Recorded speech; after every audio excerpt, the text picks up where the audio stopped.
Hello കൂട്ടുകാരെ, എല്ലാവർക്കും സുഖമല്ലേ? അപ്പോൾ ദാണ്ടെ ഇതുപോലെ വറുത്ത സവാളയും തക്കാളിയും കൂടെ മിക്സിയുടെ ജാറിലോട്ടിട്ട് അടിപൊളി ഒരു ഐറ്റം ഉണ്ടാക്കി എടുത്താലോ? അപ്പോൾ ഇതെങ്ങനെ ഉണ്ടാക്കുന്നതെന്ന് കണ്ടു നോക്കാം. അതിന് മുന്നേ ചാനൽ ഇതുവരെ സബ്സ്ക്രൈബ് ചെയ്യാതെ ആരെങ്കിലും കാണുന്നുണ്ടെങ്കിൽ പ്ലീസ് ഒന്ന് സബ്സ്ക്രൈബ് ചെയ്ത് സപ്പോർട്ട് കൂടെ ചെയ്തേക്കണേ. അപ്പോൾ നമുക്കിത് എങ്ങനെ ഉണ്ടാക്കുന്നതെന്ന് കണ്ടു നോക്കാവായോ?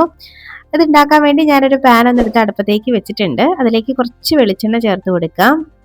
നമുക്ക് ഈ സവാളയൊക്കെ ആദ്യം ഒന്ന് വറുത്തെടുക്കണം കേട്ടോ. അതിനാണ് പാനിൽ വെളിച്ചെണ്ണ ചേർക്കുന്നത്. അപ്പോൾ കുറച്ചധികം ചേർത്തോളൂ. ഇനി നമുക്കിതിലേക്ക് ഒരു 3 സവാള ഒന്ന് നീളത്തിൽ കനം കുറച്ച് അരിഞ്ഞ് ചേർത്ത് കൊടുക്കാം. ഞാൻ കനം കുറച്ച് എന്നൊക്കെ പറഞ്ഞിട്ടുണ്ടെങ്കിൽ കുറച്ച് കനം ഉണ്ട് കേട്ടോ. അരിഞ്ഞപ്പോൾ കുറച്ച് കനം കൂടിപ്പോയി. അന്നേരം അത് കുഴപ്പമില്ല, ചേർത്ത് കൊടുത്തിട്ടുണ്ട്. ഇനി നമുക്ക് ഒന്ന് മിക്സാക്കി ഇതൊന്ന് ഫ്രൈ ആക്കി എടുക്കാം. ഞാനിവിടെ ഒരുപാട് എണ്ണയൊന്നും ചേർത്തിട്ടില്ല കേട്ടോ. കുറച്ച് എണ്ണയിൽ ഇതൊന്ന് ഇടയ്ക്കിടയ്ക്ക് ഇളക്കിയിട്ട് കൊടുത്താണ് ഒന്ന് ഫ്രൈ ആക്കി എടുക്കുന്നത്.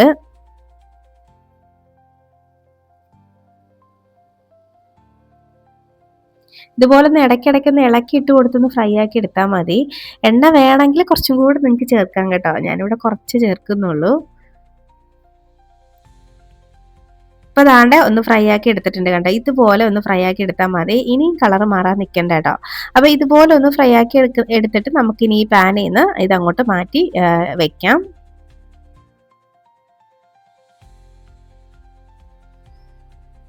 അപ്പോൾ ഞാനൊന്ന് എടുത്ത് മാറ്റുന്നുണ്ടേ. അപ്പോൾ ദാണ്ടെ എല്ലാം ഞാനൊന്ന് എടുത്ത് മാറ്റിയിട്ടുണ്ട്.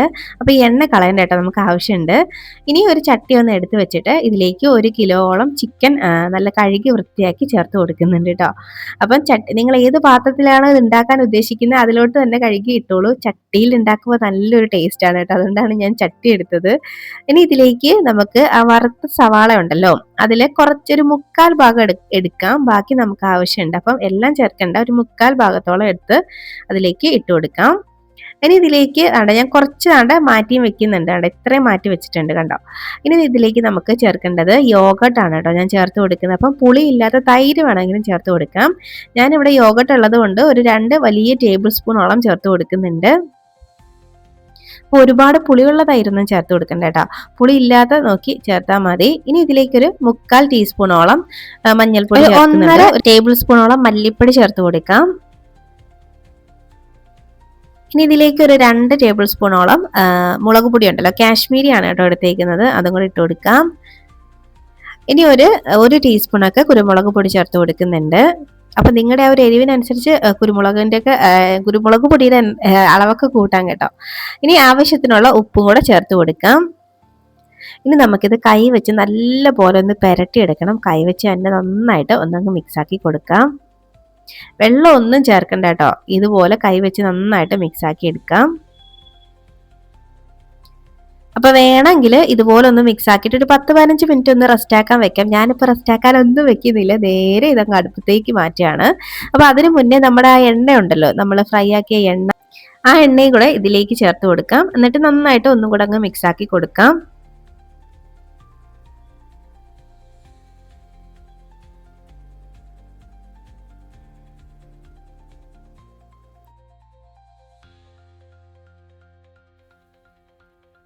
അപ്പോൾ അതാണ്ടൊന്ന് മിക്സ് ആക്കി എടുത്തിട്ടുണ്ട്. ഇനി നമുക്കിത് നേരെ അടുപ്പത്തേക്ക് മാറ്റാം. ഇനി ഇതൊന്ന് അടച്ചു വെക്കാം. ഇപ്പം വെള്ളമൊന്നും ചേർക്കേണ്ട ആവശ്യമില്ല. അടച്ചു വെച്ചിട്ട് ഒന്ന് കുക്ക് ചെയ്തെടുക്കാവേ.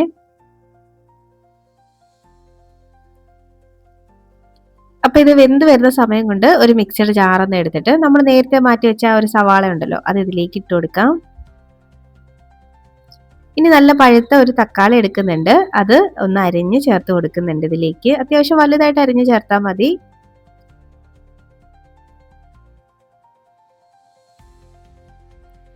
ഇനി ഇതിലേക്ക് ഒരു 10-15ഓളം വെളുത്തുള്ളി അല്ലിയും ഒരു അത്യാവശ്യം വലിയൊരു പീസ് ഇഞ്ചി എടുത്തൊന്ന് ചെറുതായിട്ട് അരിഞ്ഞതും കൂടെ ചേർത്ത് കൊടുക്കുന്നുണ്ട്. ഇനി ഒരു 1.5 ടീസ്പൂണോളം വലിയ ജീരകം ഉണ്ടല്ലോ, അതും കൂടെ ചേർത്ത് കൊടുക്കാം. ഇനി നമുക്ക് നല്ല പേസ്റ്റ് കണക്കിനൊന്ന് അരച്ച് കൊണ്ടുവരാം. അപ്പോൾ വെള്ളം ആവശ്യമുണ്ടെങ്കിൽ വളരെ കുറച്ച് മാത്രം വെള്ളം ചേർക്കണം, ഒരുപാടൊന്നും വെള്ളം ചേർക്കേണ്ട ആവശ്യമില്ല. അപ്പോൾ ഇനി നമുക്ക് നന്നായിട്ട് അരച്ചെടുക്കാം. അപ്പോൾ അതാണ് ഞാനൊന്ന് അരച്ചെടുത്തിട്ടുണ്ട്. ഞാനൊരു അല്പം ഒരു 2 ടേബിൾ സ്പൂണോളം വെള്ളം ചേർത്തിട്ടുണ്ടായിരുന്നു കേട്ടോ. അപ്പോൾ നമുക്കിത് അങ്ങോട്ട് മാറ്റി വെക്കാം. നമ്മുടെ ചിക്കൻ ദാണ്ടെ ഇവിടെ ഒരു പകുതി ഭാഗത്തോളം വെന്ത് വന്നിട്ടുണ്ട്. വെള്ളമൊക്കെ ദാണ്ടെ ഇറങ്ങി വന്നിട്ടുണ്ട് കണ്ടോ. ഞാൻ ഇതിലേക്ക് ഒട്ടും തന്നെ വെള്ളം ചേർത്തിട്ടില്ലായിരുന്നു. അത്യാവശ്യം വെള്ളമൊക്കെ ഇറങ്ങി വന്നിട്ടുണ്ട്. അപ്പോൾ ജസ്റ്റ് ഒന്ന് മിക്സ് ആക്കി കൊടുക്കാം. ഇനി ഇതിലേക്ക് നമ്മൾ അരച്ച് വെച്ചേക്കുന്ന ഐറ്റം ഉണ്ടല്ലോ, അതങ്ങോട്ട് ഇതിലേക്ക് ഇട്ട് കൊടുക്കുന്നുണ്ട്. ആ മിക്സിയുടെ ജാറിലൊക്കെ പറ്റി പിടിച്ചിരിക്കുന്നതൊക്കെ ഇതുപോലെ അങ്ങോട്ട് ഇട്ട് കൊടുക്കാം. ഇനി കുറച്ച് വെള്ളം കൂടെ ചേർത്ത് കൊടുക്കുന്നുണ്ട്. ആ മിക്സിയുടെ ജാറിൽ തന്നെ കുറച്ച് വെള്ളം ചേർത്ത് ഇതിലേക്ക് ഒഴിച്ചു കൊടുക്കാം. ഒരുപാട് വെള്ളം ചേർക്കേണ്ട ആവശ്യമില്ലേ. ഇനി നമുക്കിത് നന്നായിട്ട് ഒന്നും കൂടെ അങ്ങ് മിക്സ് ആക്കി എടുക്കാം.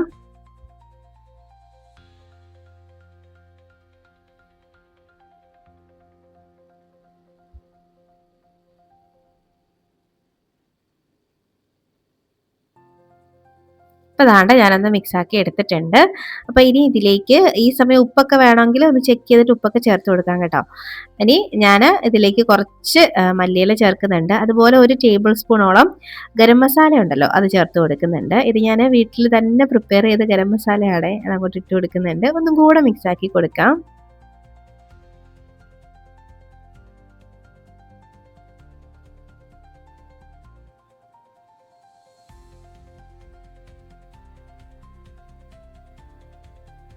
അതാണ് ഞാനൊന്ന് മിക്സാക്കി എടുത്തിട്ടുണ്ട്. അപ്പോൾ നമുക്കിനി ഒന്നും കൂടെ അങ്ങ് അടച്ച് വെച്ചിട്ട് വേവിച്ചെടുക്കാം. ചിക്കനൊക്കെ നന്നായിട്ട് വെന്ത് വരട്ടെ.